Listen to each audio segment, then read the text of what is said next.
نحمده ونستعينه ونؤمن به ونتوكل عليه ونعوذ بالله من شرور أنفسنا ومن سيئات أعمالنا من يهده الله فلا مضل له ومن يضلل فلا هادي له وأشهد أن لا إله إلا الله وحده لا شريك له وأشهد أن محمدا عبده ورسوله أرسله بالهدى ودين الحق ليظهره على الدين كله ولو كره المشركون اللهم صل على محمد وعلى آل محمد كما صليت على إبراهيم وعلى آل إبراهيم وبارك على محمد وعلى آل محمد كما باركت على إبراهيم وعلى آل إبراهيم إنك حميد مجيد أما بعد فإن خير الحديث كتاب الله وخير الهدي هدي محمد صلى الله عليه وسلم وشر الأمور محدثاتها وكل محدثة بدعة وكل بدعة ضلالة أيها الناس أوصيكم وإياي بتقوى الله أعوذ بالله من الشيطان الرجيم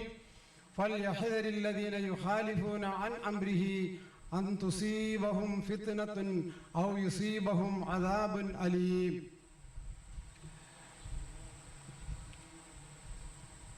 പ്രിയമുള്ളവരെ, അല്ലാഹുവിനെ സൂക്ഷിച്ച് ജീവിക്കണമെന്ന് ആമുഖമായി ഉണർത്തുന്നു. ബിദ്അത്ത് പ്രാമാണിക മുന്നറിയിപ്പ് എന്നൊരു വിഷയത്തെക്കുറിച്ചാണ് സംസാരിക്കേണ്ടത്. നബി തിരുമേനി സല്ലല്ലാഹു അലൈഹി വസല്ലമ അനുചരന്മാരുമായി ഒരിക്കൽ ഇങ്ങനെ ഇരിക്കുമ്പോൾ നിലത്ത് ഒരു വരവരച്ചിട്ട് റസൂലുള്ളാഹി തങ്ങൾ പറഞ്ഞു, ഹാദാ സബീലുല്ലാഹ്, ഈ നേർരേഖയാണ് അല്ലാഹുവിൻ്റെ വഴി. എന്നിട്ട് സുമ്മ ഹത്ത ഹുതൂതൻ അൻ യമീനിഹി വ ശിമാലിഹി, റസൂലുള്ളാഹ് ആ വരയുടെ അടുത്ത് തന്നെ ഇടത്തോട്ടും വലത്തോട്ടും ചില വരകൾ വരച്ചു. ഫഖാല, എന്നിട്ട് പറഞ്ഞു, ഹാദിഹി സുബുൽ, ഇതും വഴികളാണ്. വാലാ കുല്ലി സബീലിൻ ശൈത്വാനുൻ യദ്ഉ ഇലൈഹി, ആ വഴികളിലെല്ലാം പിശാചുക്കൾ ഇരിക്കുന്നുണ്ട്. ആ പിശാചുക്കൾ അവരിലേക്ക് ആളുകളെ ക്ഷണിക്കുന്നു. ഇത്രയും ചെയ്ത ശേഷം റസൂലുള്ളാഹി സ്വല്ലല്ലാഹു അലൈഹി വസല്ലം സുമ്മ ഖറഅൽ ആയത്ത, ഖുർആനിൽ നിന്നൊരു ആയത്ത് ഓതി കേൾപ്പിച്ചു കൊടുത്തു സഹാബികൾക്ക്. ആ ആയത്ത് ഇതായിരുന്നു, വഇന്ന ഹാദാ സിറാത്തി മുസ്തഖീമ ഫത്തബിഊഹു, ഇതാണ് എൻ്റെ ശരിയായ വഴി, ആ വഴിയെ നിങ്ങൾ പിൻപറ്റണം. വളരെ സിംബോളിക്കായിട്ടാണ് റസൂലുള്ളാഹി സഹാബികൾക്ക് ഈ കാര്യം പറഞ്ഞ് മനസ്സിലാക്കി കൊടുക്കുന്നത്. ആദ്യം ഒരു ശരിയായ വഴി, നേർരേഖ, ആ നേർരേഖയാണ് അള്ളാഹുവിൻ്റെ വഴി. വേറെയും കുറേ വഴികളുണ്ട്. ആ വഴികളിലെല്ലാം പിശാചുക്കൾ ഇരിപ്പുണ്ട്. പിശാചുക്കൾ അവരുടെ പാർട്ടികളിലേക്ക് ആളുകളെ ക്ഷണിക്കുന്നു. അപ്പോൾ ഈ ദീനിന് നബി തിരുമേനി സല്ലല്ലാഹു അലൈഹി വസല്ലം തങ്ങൾ വരച്ച് കാണിച്ചു തന്നിട്ടുള്ള ഒരു വഴിയുണ്ട്, ഒരു നേർവഴി. ആ നേർവഴിയിൽ നിന്ന് നമ്മൾ എപ്പോൾ തെറ്റിപ്പോകുന്നുവോ അപ്പോഴെല്ലാം ദീനിന് അപജയങ്ങൾ ഉണ്ടാകും. ദീനിലില്ലാത്ത പുതിയ ആചാരങ്ങൾ ആളുകൾ ദീനിൽ ഉണ്ടാക്കിക്കൊണ്ടിരിക്കുകയാണ്. വളരെ ദീർഘിച്ചൊരു വിഷയമാണ്. വളരെ ചുരുങ്ങിയ ചില കാര്യങ്ങൾ മാത്രമാണ് ഞാൻ പറയാൻ ഉദ്ദേശിക്കുന്നത്. ഉദാഹരണമായിട്ട്, മരിച്ച വീട്ടിൽ വന്നിട്ട് ചില ആളുകൾ, ചില പണ്ഡിതന്മാരെന്ന് അവകാശപ്പെടുന്ന ആളുകൾ തസ്ബീത്ത് ചൊല്ലുന്നു. ഇത് ദീനിലെ ഒരു പുതിയ ആചാരമാണ്. ഇത് സഹാബികൾക്കോ മറ്റ് അനുചരന്മാർക്കോ പരിചയമില്ല.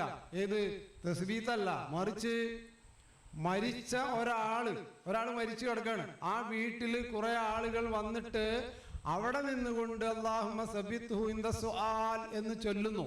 ഇതെന്താ പ്രശ്നം? ഈ ആളുകൾക്ക് ഇദ്ദേഹത്തെ മറവ് ചെയ്തിട്ട് അവിടെ നിന്ന് തസ്ബീത്ത് ചെല്ലാൻ സമയമില്ല. അവർക്ക് എവിടെയൊക്കെ പോകേണ്ടതുണ്ട്. അപ്പൊ അവരെന്ത് ചെയ്തു? തസ്ബീത്ത് ചെല്ലൽ എന്തായാലും പുണ്യകരമായൊരു കാര്യമാണല്ലോ, പക്ഷെ അത് എപ്പോഴാണ് ചെല്ലേണ്ടത്? റസൂലുള്ളാഹി അതിന് വ്യക്തമായിട്ടുള്ള ഒരു സുന്നത്ത് നമുക്ക് കാണിച്ചു തന്നിട്ടുണ്ട്. ഒരാളെ മരിച്ച് അയാളെ മറവ് ചെയ്ത് മണ്ണിട്ട് മൂടി എന്നിട്ട് റസൂലുള്ള സഹാബികളോട് പറഞ്ഞു, അൽ ആന യുസ്അലു സലൂ ലഹു തസ്ബീത, അദ്ദേഹം ഇപ്പോൾ ചോദിക്കപ്പെടുന്നു, അതുകൊണ്ട് അദ്ദേഹത്തിന് വേണ്ടി നിങ്ങൾ തസ്ബീത്ത് ചൊല്ലുക. അത് മരിച്ചു മറവ് ചെയ്ത് കഴിഞ്ഞതിന് ശേഷമാണ്. ഇതാണ് ശരിയായ സുന്നത്ത്, അഥവാ ഞാൻ ആമുഖത്തിൽ പറഞ്ഞ ശരിയായ വഴി ഈ വഴിയാണ്. അപ്പൊ ആളുകൾ അവിടെ വളഞ്ഞ വഴി ചെയ്തു, അവർക്ക് തിരക്കുണ്ട്. അപ്പൊ എന്ത് വേണം? വേഗം തന്നെ അവിടെ മരിച്ച വീട്ടിൽ വന്നിട്ട് കുറെ ആൾക്കാർ ഇങ്ങനെ അല്ലാഹുമ്മ സബ്ബിത്ഹു ഇൻദ സുആൽ എന്ന് പറഞ്ഞിട്ട് നേരത്തോടെ കഴിച്ചിലാക്കുക. ഇതാണ് ബിദ്അത്ത്. ഇതിന്റെ ഗൗരവം നമ്മൾ മനസ്സിലാക്കണം. ഇതൊരു നല്ല കാര്യമല്ലേ എന്നൊക്കെ ചില ആൾക്കാർ ചിന്തിക്കും. പക്ഷെ ഇത് പിന്നീട് ഒരു തലമുറയിൽ ദീൻ ഉമ്മത്തുൽ ഇസ്ലാമിയയിൽ ഇതൊരു ആചാരമായിട്ട് രംഗപ്രവേശം ചെയ്യും. ഇതുപോലെ കുറേ ആചാരങ്ങൾ ദീനിൽ കടന്നുകൂടിയിട്ടുണ്ട്. ഇപ്പൊ നിങ്ങൾ നോക്കിയ ഏതാനും വർഷങ്ങൾക്ക് മുമ്പ് ഈ തൃശ്ശൂർ ജില്ലയിൽ ഒരു ക്രിസ്ത്യൻ മിഷൻ ഹോസ്പിറ്റലിന്റെ മുന്നിൽ ചൈനയിൽ നിന്ന് കൊണ്ടുവന്ന ഒരു ലീച്ചി മരം കുഴിച്ചിട്ടു. അത് ഉണങ്ങിപ്പോകുന്നുള്ള എന്തായാലും ഉറപ്പാണ്. എന്താവട്ടെ, ആ മരം ഇവിടെ പിടിക്കൂല. നമ്മുടെ വിഷയം അതല്ല. 5 അടി പൊക്കമുള്ള ചൈനയിൽ നിന്ന് കൊണ്ടുവന്ന ഒരു മരം തൃശ്ശൂർ ജില്ലയിലെ ഒരു ക്രിസ്ത്യൻ മിഷൻ ഹോസ്പിറ്റലിന്റെ മുന്നിൽ പണ്ഡിതന്മാരെന്ന് അവകാശപ്പെടുന്ന ആൾക്കാർ കുഴിച്ചിട്ടിട്ട് ആ മരത്തിൽ എന്തൊക്കെയാണ് അവര് വെച്ച് പിടിപ്പിച്ചെന്നറിയോ? മുന്തിരി, ഈത്തപ്പഴം, മാതള നാരങ്ങ മുതലായിട്ടുള്ള സാധനങ്ങൾ ആ മരത്തുമ്മൽ വെച്ച് കെട്ടി. പിന്നെ ഖുർആനിൽ നിന്ന് കുറച്ച് ആയത്തുകളും ഒക്കെ വെച്ച് കെട്ടി. എന്നിട്ട് അന്നത്തെ തൃശ്ശൂർ കളക്ടർ ഒരു സ്ത്രീയായിരുന്നു. അവര് വന്നിട്ട് ആ മരത്തിന് ഇവരിട്ട പേര് റമദാൻ മരം എന്നാണ്. കളക്ടർ അതിനെ റമദാൻ ട്രീ എന്നാക്കി മാറ്റി. മരോൺ ട്രീ ഒക്കെ ശരി തന്നെയാണ്. പക്ഷേ ആ ഉടുമ്പിന്റെ മാളത്തിലേക്ക് ശരിക്കുള്ള രീതിയിൽ കടക്കണമെങ്കിൽ എന്ത് വേണം? ട്രീ ആയിരിക്കണം. മുൻകാല സമൂഹം ഏതൊരു മാർഗത്തിലൂടെ പോയോ ആ മാർഗത്തിലൂടെ നിങ്ങൾ ചാണിന് ചാണായും മുഴത്തിന് മുഴമായും നിങ്ങൾ പിൻപറ്റുക തന്നെ ചെയ്യുമെന്ന് പ്രവാചകൻ സല്ലല്ലാഹു അലൈഹി വസല്ലമയുടെ പ്രവചനത്തെ അനർത്ഥമാക്കിയ ഒരു സംഭവമായിരുന്നു അത്. ആ മരം ഉണങ്ങി പോവുകയും ചെയ്തു. ഒരു പുതിയൊരു ബിദ്അത്ത് ദീനിൽ അവശേഷിക്കുകയും ചെയ്തു. അപ്പൊ ഇതൊക്കെ മാതൃകയില്ലാത്ത ചില വളഞ്ഞ മാർഗങ്ങളാണ് ഞാൻ പറയുന്നത്. ഇതുപോലെ നമ്മുടെ സമൂഹത്തില് മരണപ്പെട്ട വീട്ടില് ആളുകളെ വിളിച്ചു വരുത്തിയിട്ട് ഭക്ഷണമൊക്കെ കൊടുക്കുന്ന ഒരു സമ്പ്രദായം മിക്ക സമൂഹങ്ങളിലും ഉണ്ട്. മുസ്ലിം സമുദായത്തിലും ഉണ്ടത്. മറ്റുള്ള സമൂഹത്തിൽ നിന്ന് കടമെടുത്ത ഒരു ആചാരമാണ് അത്. നബി തിരുമേനി സല്ലല്ലാഹു അലൈഹി വസല്ലമ വളരെ വ്യക്തമായ രീതിയിൽ അതിനെ നിരോധിച്ചിട്ടുണ്ടെന്ന് മാത്രമല്ല, ഇസ്ലാമിന്റെ ഫിഖ്ഹിന്റെ ആധികാരികമായിട്ടുള്ള ഗ്രന്ഥങ്ങളിലെല്ലാം തന്നെ ഇതൊരു ബിദ്അത്താണ് എന്നുള്ളത് വളരെ കൃത്യമായിട്ട് പറഞ്ഞിട്ടുണ്ട്. 10 കിതാബ് എന്നറിയപ്പെടുന്ന എല്ലാ ആളുകൾക്കും പരിചയമുള്ള ഒരു കിതാബിൽ ഈ കാര്യത്തെക്കുറിച്ച് പറയുന്നത് ഇങ്ങനെയാണ്: വമാ യഫ്അലുഹു അഹ്ലുൽ മയ്യിത്തി മിൻ ഇസ്ലാഹി തുആമിൻ വജമ്മിൻ നാസി അലൈഹി. മരണപ്പെട്ട വീട്ടില് ഭക്ഷണം ഉണ്ടാക്കുകയും അത് ഭക്ഷിക്കാൻ വേണ്ടിയിട്ട് ആളുകൾ വിളിക്കുകയും ചെയ്യുന്ന ഈ ഏർപ്പാട് ഫബിദ്അത്തുൻ ഗൈറു ഹസന, ഇത് നല്ലതല്ലാത്ത ബിദ്അത്താകുന്നു എന്നാണ് 10 കിതാബിൽ ഉള്ളത്. ഈ 10 കിതാബിന് മലയാളത്തിൽ പരിഭാഷയുണ്ട്. ഒരുപാട് പരിഭാഷകളുണ്ട്. അതിൽ ഒരു പരിഭാഷയിൽ പറയുന്ന ഇതിന്റെ ശരിയായിട്ടുള്ള അർത്ഥം നിങ്ങൾ ഇപ്പൊ ഒന്ന് കേൾക്കുക. ശരിയായിട്ടുള്ള അർത്ഥം എന്താന്ന് വെച്ചാല്, മരണ ദിവസം മയ്യത്തിന്റെ വീട്ടുകാര് ഭക്ഷണം പാകം ചെയ്ത് ജനങ്ങളെ സംഘടിപ്പിച്ചു കൊടുക്കൽ നല്ലതല്ലാത്ത ബിദ്അത്താകുന്നു. ഇതാണ് ഇതിന്റെ ശരിക്കുള്ള അർത്ഥം. ബിദ്അത്തുൻ ഗൈറു ഹസന എന്നാണ്. നല്ലതല്ലാത്ത ബിദ്അത്താകുന്നു എന്നാണ് ഇതിന്റെ ശരിയായ പരിഭാഷ. ഇങ്ങനെ ശരിയായ പരിഭാഷയുള്ള കുറെ പരിഭാഷകൾ കേരളത്തിലുണ്ട്. പക്ഷേ നേരത്തെ പറഞ്ഞില്ലേ, വഴിയിൽ വളഞ്ഞ വഴി, കുറെ വളഞ്ഞ വഴി ഇടത്തോട്ടും വലത്തോട്ടും റസൂല് വരച്ചില്ലേ, ആ വഴിയിൽ കുറെ ആൾക്കാർ ഇരിക്കുന്നുണ്ട്. അവര് ഇതിനെ ഒന്ന് മാറ്റിമറിച്ച് അവരർത്ഥം പറഞ്ഞത് നിങ്ങളൊന്ന് ശ്രദ്ധിക്കണം. മയ്യത്തിന്റെ ആൾക്കാർക്ക് ഭക്ഷണം നന്നാക്കൽ, അതിലേക്ക് ജനങ്ങളെ ക്ഷണിക്കൽ മുതലായവ ചെയ്യൽ നല്ലതായ ഒരു ബിദ്അത്താകുന്നു. ബിദ്അത്തുൻ ഗൈറു ഹസന എന്നുള്ള എൻ്റെ മലയാളമാണ് നിങ്ങൾ ഈ കേട്ടത്. നല്ലതായ, നല്ലതായ എന്നല്ലല്ല അതിൻ്റെ അർത്ഥം. നല്ലതല്ലാത്തന്നല്ലേ? പുസ്തകം എഴുതിയ ആളെ പേര് മുഹമ്മദ് എന്നായതുകൊണ്ട് കാര്യമില്ലല്ലോ, അസത്യം പറയാൻ പാടില്ലല്ലോ. അപ്പൊ ബിദ്അത്തുൻ ഗൈറു ഹസന എന്നുള്ളതിന് നല്ലതല്ലാത്ത ബിദ്അത്താകുന്നു എന്ന് തന്നെ പറയണം. പക്ഷെ അത് പറയാഞ്ഞത് എന്തുകൊണ്ടാണ്? വയറിന്റെ പ്രശ്നമായതുകൊണ്ടാണ്. അപ്പൊ വയറിന്റെ പ്രശ്നമാകുമ്പോ ഇത്തരം കാര്യങ്ങൾ കോട്ടി മാറ്റിയിട്ട് ദീനിൽ പുതിയ ബിദ്അത്തുകൾ ആളുകൾ ഉണ്ടാക്കുന്നു. അതുപോലെ ഇതെന്റെ ഒരു പ്രഭാഷണത്തിന്റെ ഒരു ആദ്യത്തെ ഒരു ഭാഗമാണ്. ഇനി രണ്ടാമത്തെ ഒരു ഭാഗം എന്തെന്ന് വെച്ച് കഴിഞ്ഞാൽ, ഞാൻ ഒരു ഖുർആൻ വചനം നിങ്ങളെ ഓതി കേൾപ്പിക്കുകയുണ്ടായി. അത് സൂറത്തു നൂറിലെ 63-ാമത്തെ ആയത്താണ്. അതിൽ എന്താണ് അള്ളാഹു പറയുന്നതെന്ന് വെച്ച് കഴിഞ്ഞാൽ, ഫൽ യഹ്ദരില്ലദീന യുഹാലിഫൂന അൻ അംരിഹി, അള്ളാഹുവിന്റെ റസൂലിന്റെ കൽപ്പനകൾക്ക് എതിര് പ്രവർത്തിക്കുന്ന ആളുകൾ കരുതിയിരിക്കട്ടെ, അൻ തുസീബഹും ഫിത്ന, അവർക്കൊരു പരീക്ഷണം വരുന്നതിനെ, ഔ യുസീബഹും അദാബുൻ അലീം, അല്ലെങ്കിൽ വേദനാജനകമായ ശിക്ഷ വരുന്നതിനെ. അപ്പൊ അള്ളാഹുവിന്റെ റസൂല് നമുക്ക് പഠിപ്പിച്ചു തന്നിട്ടുള്ള ശരിയായിട്ടുള്ള മാർഗങ്ങളുണ്ട്, കൽപ്പനകളുണ്ട്. അതിനെതിരായിക്കൊണ്ട് ചില ആളുകൾ പല സ്ഥലങ്ങളിലും പ്രചരിപ്പിച്ചു കൊണ്ടിരിക്കുന്നു. ഒരു ഉദാഹരണമായിട്ട് അള്ളാഹുവിന്റെ റസൂൽ സല്ലല്ലാഹു അലൈഹി വസല്ലം പറഞ്ഞിട്ടുണ്ട്, ലാ തസുബ്ബു അസ്ഹാബി, എന്റെ സ്വഹാബി വര്യന്മാരെ നിങ്ങൾ ചീത്ത പറയരുത്. റസൂലിനെ അറിയാം എങ്ങനെ ചീത്ത പറയുന്ന ഒരു സംഭവം ഉണ്ടാകുന്നു, അതുകൊണ്ടാണ് ഇത് പ്രവചിക്കുന്നത്.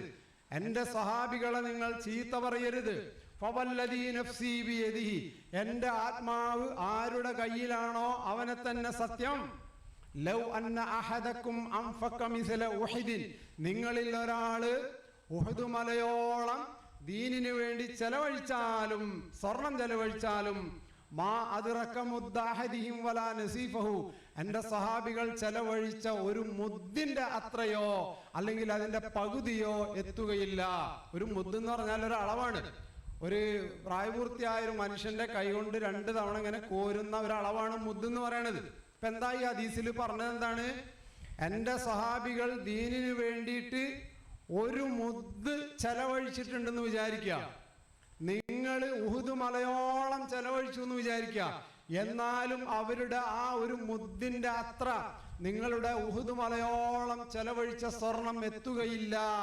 അതുകൊണ്ട് നിങ്ങൾ എന്റെ സഹാബി വര്യന്മാരെ ചീത്ത പറയാൻ പാടില്ലെന്ന് മാത്രമല്ല, റസൂലുള്ളാഹി പറഞ്ഞത് ഇഖ്ബിലു മിൻ മുഹ്സിനിഹിം, എന്റെ സഹാബികളുടെ, പ്രത്യേകിച്ച് അൻസാരികളായ സഹാബികളുടെ നന്മകൾ നിങ്ങൾ എടുത്തു പറഞ്ഞിട്ട് വതജാവസു അൻ മുസീഹിം, അവരുടെ ചില തിന്മകളൊക്കെ ഉണ്ടാവും, മനുഷ്യരല്ലേ, അത് നിങ്ങൾ മൂടി വെക്കണം എന്നാണ് റസൂലുള്ളാഹി തങ്ങൾ നമ്മളോട് പറഞ്ഞത്. ഈ പ്രവാചകന്റെ ഈ വചനത്തിന് വിരുദ്ധമായിക്കൊണ്ട് ഇറാനിലും ഇറാഖിലുമുള്ള ഷിയാക്കൾ അവർ ഈ സഹാബികൾക്ക് എതിരായി പ്രാർത്ഥിക്കുന്നു. എതിരായി പ്രാർത്ഥിക്കുന്നു എന്ന് പറഞ്ഞാൽ, നിങ്ങൾ യൂട്യൂബ് ഓൺ ചെയ്തിട്ട് അതിൽ അല്ലാഹുമ്മ അൽഅൻ സനമൈ ഖുറൈശ് എന്നൊന്ന് ടൈപ്പ് ചെയ്ത് കൊടുത്തു കഴിഞ്ഞാൽ ആദ്യം വരുന്ന വീഡിയോ അതായിരിക്കും. ഏത് വീഡിയോ? ഇറാനിലെ മിമ്പറുകളിൽ നിന്ന് അബൂബക്കർ സിദ്ദീഖ് റളിയല്ലാഹു അൻഹുവിനെയും ഉമർ റളിയല്ലാഹു അൻഹുവിനെയും ശപിച്ചിട്ട് അവിടത്തെ ഇമാമ് നടത്തുന്ന സുദീർഘമായിട്ടുള്ള ഒരു പ്രാർത്ഥനയാണ് നിങ്ങൾക്ക് ആദ്യത്തെ വീഡിയോ കാണാൻ കഴിയുക. അതിലാ ഇമാമ് പറയാണ്, റസൂലിന്റെ പേരിൽ സലാത്തൊക്കെ ചെല്ലിയതിന് ശേഷം മൂപ്പര് പറയണ എന്താ അറിയോ? അല്ലാഹുമ്മ അൽഅൻ സനമൈ ഖുറൈശ്, അല്ലാഹുവേ ഖുറൈശികളിലെ 2 വിഗ്രഹങ്ങളെയും ഞാൻ ശപിക്കുന്നു എന്ന് പറയുമ്പോ പള്ളിയിലുള്ള എല്ലാ ആളുകളും ആമീൻ പറയുന്നു. അപ്പോൾ നിങ്ങൾ വിചാരിക്കും എനിക്കിതെങ്ങനെ മനസ്സിലായി എന്ന്, അല്ലേ? ഖുറൈശികളിലെ 2 വിഗ്രഹങ്ങളെ ശപിക്കണമേ എന്ന് അവിടെ പ്രാർത്ഥിക്കുമ്പോ ആ 2 വിഗ്രഹങ്ങൾ അബൂബക്കർ സിദ്ദീഖ് റളിയല്ലാഹു അൻഹുവും ഉമർ റളിയല്ലാഹു അൻഹുവുമാണ് എന്ന് നിങ്ങൾക്ക് എങ്ങനെ മനസ്സിലായി എന്ന് ചില കുട്ടികൾക്ക് അല്ലെങ്കിൽ ഇത് കേൾക്കുന്ന ആളുകൾ ചോദിക്കാൻ സാധ്യതയുണ്ട്. അവർക്കുള്ള മറുപടിയാണ് ഈ കാണുന്ന പുസ്തകത്തിൽ. ഈ പുസ്തകം എഴുതിയ ആള് പറയുന്നത്, ഒരാൾ ചോദിച്ചു ഈ പ്രാർത്ഥന രേഖപ്പെടുത്തിയ ആളോട്, അലാ തുഹ്ബിർനി അൻ ഹാദൈനി റജുലൈൻ, ഈ രണ്ടാളുകൾ ആരാണെന്ന് എനിക്കൊന്ന് അറിയിച്ചു തരുമോ എന്ന് ചോദിച്ചപ്പോൾ അതിന്റെ മറുപടി അൻ അബീബക്കർ വ ഉമർ, അബൂബക്കറും ഉമറുമാണ് അവർ രണ്ടുപേരും, ഖുറൈശികളിലെ രണ്ട് വിഗ്രഹങ്ങൾ. ഫഖാല, എന്നിട്ട് അദ്ദേഹം പറഞ്ഞു ഈ ചോദിച്ച ആളോട്, കാഫിറാനി, രണ്ടുപേരും കാഫിറുകളാകുന്നു. ആര്? അബൂബക്കർ റളിയല്ലാഹു അൻഹു, ഉമർ റളിയല്ലാഹു അൻഹു കാഫിറാണെന്ന് മാത്രമല്ല, കാഫിറുൻ മൻ അഹബ്ബഹുമാ, അവരെ ഇഷ്ടപ്പെട്ട് സ്നേഹിച്ചിട്ട് അവർക്ക് വേണ്ടി ദുആ ചെയ്യുന്ന ആൾക്കാരില്ലേ, അവരും കാഫിറുകളാണ്. ഇപ്പൊ നിങ്ങൾ ആലോചിച്ച് നോക്കിയേ, നമ്മളെവിടം വരുത്തി. അപ്പൊ ഇത് ഇറാനിൽ ഇന്ന് നടന്നുകൊണ്ടിരിക്കുന്ന ഒരു സംഭവമാണിത്. സഹാബികളെ ചീത്ത പറയുകയും വിശുദ്ധ ഖുർആനിന്റെ ഒരുപാട് ആയത്തുകളെ തെറ്റായിട്ട് അർത്ഥം പറയുകയും ചെയ്യുന്ന ഒരു പ്രവണത. അപ്പൊ ചുരുക്കി പറഞ്ഞാൽ നമ്മൾ വിചാരിക്കുന്ന പോലെ അത്ര നിസ്സാര പ്രശ്നമൊന്നുമല്ല ഇത്. അള്ളാഹുവിന്റെ റസൂൽ സല്ലല്ലാഹു അലൈഹി വസല്ലമ നമുക്ക് പഠിപ്പിച്ചു തന്നിട്ടുള്ള കാര്യങ്ങൾക്ക് വിരുദ്ധമായി കൊണ്ടാണ് ഈ ദീനിലെ ഓരോ കാര്യങ്ങളും നടന്നുകൊണ്ടിരിക്കുന്നത്. ആ കാര്യങ്ങളെ പല പണ്ഡിതന്മാരും ന്യായീകരിച്ചിട്ട് അവര് റസൂലിനെ പിൻപറ്റുന്നവരാണ് എന്ന് അവരിങ്ങനെ പ്രഖ്യാപിക്കുകയും ചെയ്യുന്നു. അതുകൊണ്ട് ഇത് വളരെ സുദീർഘമായിട്ട് സംസാരിക്കേണ്ടുന്ന ഒരു വിഷയമാണ്. വളരെ ചുരുങ്ങിയ 1-2 പോയിന്റ്സുകൾ മാത്രമാണ് ഞാനിവിടെ അവതരിപ്പിച്ചിട്ടുള്ളത്. ഈ വിഷയത്തെക്കുറിച്ച്, അഥവാ ബിദ്അത്ത് പ്രാമാണിക മുന്നറിയിപ്പ് എന്ന വിഷയത്തെക്കുറിച്ച് സംസാരിക്കാൻ ചില സഹോദരന്മാരുണ്ട്. അവർക്ക് ഞാൻ സമയം വിട്ടുകൊടുത്തുകൊണ്ട് തൽക്കാലം വിട ചോദിക്കുന്നു. വാഹിറു ദഅ്വാനാ അനിൽ ഹംദുലില്ലാഹി റബ്ബിൽ ആലമീൻ. അസ്സലാമു അലൈക്കും വറഹ്മത്തുള്ളാഹി വബറകാതുഹു.